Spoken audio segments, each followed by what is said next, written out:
Bill Gates के school का एक बड़ा मजेदार किस्सा है। एक बार उनके स्कूल में एग्जाम था, तो अब एग्जाम सेंटर में क्लास में बच्चों को रैंडमली बिठाने के लिए स्कूल ने एक सॉफ्टवेयर बनाया था। अब बिल गेट्स ने उस सॉफ्टवेयर को हैक कर लिया और उसमें कुछ ऐसी प्रोग्रामिंग की जिससे वो उस क्लास में जाके बैठे जहां पर सबसे ज्यादा लड़कियां हों, और जब उनका नंबर आया कि वो कौन से क्लास में बैठने वाले हैं तो वहां पर वो इकलौते लड़के थे और सारी की सारी लड़कियां थी। Man will be man. Guys, ये किस्सा सुन के आपको कैसा लगा चैट सेक्शन में लिखना मत भूलिएगा। कि आप लोगों ने आयरन मैन मूवी देखी है, और अगर देखी है तो एक फैंटेसी तो आपके दिमाग में उस वक्त जरूर आई होगी कि काश आप भी आयरन मैन के जैसे खुली हवा में उड़ पाते। फिर आपने सोचा होगा कि ये सब चीजें तो मूवीज में पॉसिबल है, असल जिंदगी में नहीं। लेकिन रुक जाइए, इतनी जल्दी हार मत मानिए। दुबई के प्रिंस ने एक वीडियो शेयर किया। उस वीडियो में एक फ्रेंच स्काई डाइवर 240 किलोमीटर प्रति घंटे की रफ्तार से एक इंडिविजुअल स्काई जेट से उड़ते हुए दिखाई दे रहा है, ठीक वैसे ही जैसे कि आयरन मैन मूवी में आप लोगों ने आयरन मैन को उड़ते हुए देखा होगा। गाइस, आपकी फैंटेसी रियलिटी में बदलने वाली है और 2020 तक आपके सामने आने वाली है। मान लीजिए अगर आपको वो स्काई जेट मिल गया तो आप क्या करेंगे? चैट सेक्शन में लिखना मत भूलिएगा।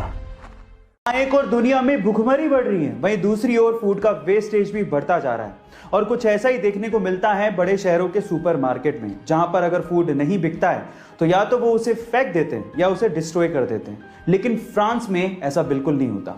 मैं आपकी जानकारी के लिए आपको बता दूं कि पूरी ही दुनिया में फ्रांस पहला ऐसा देश है जिसने फूड वेस्टेज को बैन कर दिया है। और 2018 में उन्होंने एक लॉ बनाया जिसके मुताबिक अगर सुपरमार्केट में कोई फूड बच जाता है तो सुपरमार्केट को वो फूड चैरिटीज को या एनजीओज को डोनेट करना पड़ेगा। अगर उन्होंने ये नहीं किया तो उन्हें 75,000 यूरोस का फाइन भरना पड़ सकता है या फिर उन्हें जेल भी हो सकती है। गाइस, क्या आपको भी लगता है कि हमारे देश में ऐसा कोई लॉ लागू करना चाहिए? चैट सेक्शन में लिखना मत भूलिएगा। कई बार हमारे पेरेंट्स से पैसा मांगने पर हमें यह सुनने को मिलता है कि पैसों की बारिश नहीं हो रही है। लेकिन इस ब्रह्मांड में दो ग्रह ऐसे हैं जहां पर पैसा तो छोड़ो, हीरो की बारिश होती है।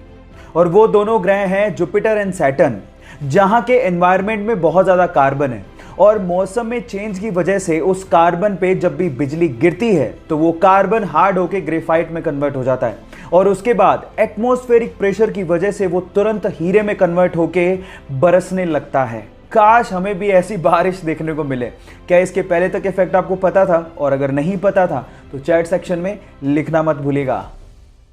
मुंबई के स्लम से निकले कुछ डांसर्स अपनी आंखों में सपने लिए एक ग्रुप को फॉर्म करते हैं जिसका नाम रखते हैं अनबीटेबल।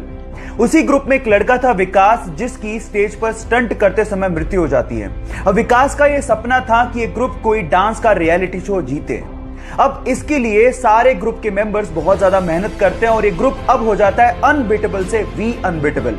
2019 में वो इंटरनेशनली एक सबसे बड़े डांस रियलिटी शो में पार्टिसिपेट करते हैं जिसका नाम था अमेरिकाज गॉट टैलेंट। लेकिन उन्हें चौथे स्थान से ही संतोष करना पड़ता है। लेकिन वो हिम्मत नहीं हारते और उसके बाद 2020 में अमेरिकाज गॉट टैलेंट में वापस से पार्टिसिपेट करते हुए विनर की तरह बाहर निकलते हैं और विकास के सपने को पूरा करते हैं और देश का नाम रोशन भी करते हैं। इस ग्रुप के लिए जिसका नाम है अनबीटेबल, एक लाइक तो बनता है। अगर आप स्पेस में इंटरेस्ट रखते हैं तो आप लोगों ने एस्ट्रोनॉट शब्द तो जरूर सुना होगा। जो लोग भी स्पेस में ट्रैवल करने जाते हैं जनरली हम उन्हें एस्ट्रोनॉट्स कहते हैं। पर मेरा सवाल यह है कि आखिर ये शब्द कहां से आया और इसे बनाया कैसे गया? जी हां, इस शब्द को बनाया गया है। डोंट वरी, मैं आपको बताता हूं कि कैसे बना है। एक्चुअली एस्ट्रोनॉट शब्द दो ग्रीक शब्दों से मिलकर बना है। एक है एस्ट्रो, दूसरा है नॉट।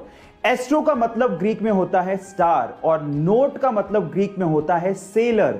मतलब एस्ट्रोनॉट मींस स्टार सेलर।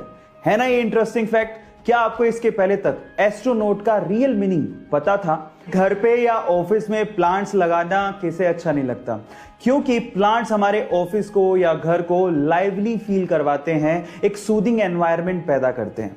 लेकिन अगर आप चाहते हैं कि आपके घर पे या ऑफिस में लगे हुए प्लांट्स बहुत अच्छे से और जल्दी ग्रो करें तो मेरे पास आपके लिए एक साइंटिफिकली प्रूव्ड मेथड है। जी हाँ गाइस, सन 2004 की गई एक साइंटिफिक स्टडी में यह पता लगा था कि अगर आप प्लांट्स को म्यूजिक, यानी कि संगीत, स्पेशली क्लासिकल म्यूजिक यानी कि शास्त्रीय संगीत सुनाते हैं तो वो बहुत अच्छे से और बहुत जल्दी ग्रो करते हैं। ये चीज आप अपने घर पे या ऑफिस में ट्राई करके देख सकते हैं। बाय द वे, ये इंटरेस्टिंग फैक्ट अगर आपको अच्छा लगा हो तो हमारे चैनल को आप लोग सब्सक्राइब कर सकते हैं। और गाइस, आज आपकी जीके चेक करते हैं। अगर मैं आपसे सवाल पूछूं कि पूरी ही दुनिया का सबसे ऊंचा रेलवे ब्रिज कौन सा है, तो आप लोग क्या जवाब देंगे? मे बी आप लोगों ने सही आंसर दे दिया होगा, पर फिर भी अपने आंसर को एक बार मेरे आंसर से चेक कर लीजिए। पूरी ही दुनिया का सबसे ऊंचा रेलवे ब्रिज हमारी ही कंट्री इंडिया में है, जो कि जम्मू कश्मीर के चिनाब रिवर के ऊपर बना हुआ है, जिसकी हाइट 359 मीटर्स है, जो कि आईफिल टावर से 35 मीटर ऊंचा है। Oh my God! So guys, proud to be an Indian. Indian police, इस नाम से हमें खाकी वर्दी में एक मोटे से आदमी के ख्यालात आने लगते हैं, लेकिन अब नहीं आएंगे। इस वीडियो को देखने के बाद इंडियन पुलिस के लिए आपके परसेप्शन बदलने वाले हैं। नाम है सचिन अतुलकर, उम्र 34 साल, पेशे से आईपीएस और अभी उज्जैन में एसपी की पोस्ट पर तैनात हैं। लेकिन बॉडी के मामले में सलमान खान, जॉन इब्राहिम, ऋतिक रोशन तक पानी भरते हैं। बंदा 1.5 घंटे तक जिम में पसीना बहाता है और इसकी सोशल मीडिया फैन फॉलोइंग देख के आपके दांतों तले उंगलियां दब जाएंगी। क्या लगता है, इसको देखने के बाद इंडियन पुलिस के लिए आपका परसेप्शन चेंज हुआ क्या? चैट सेक्शन में लिखना मत भूलिएगा।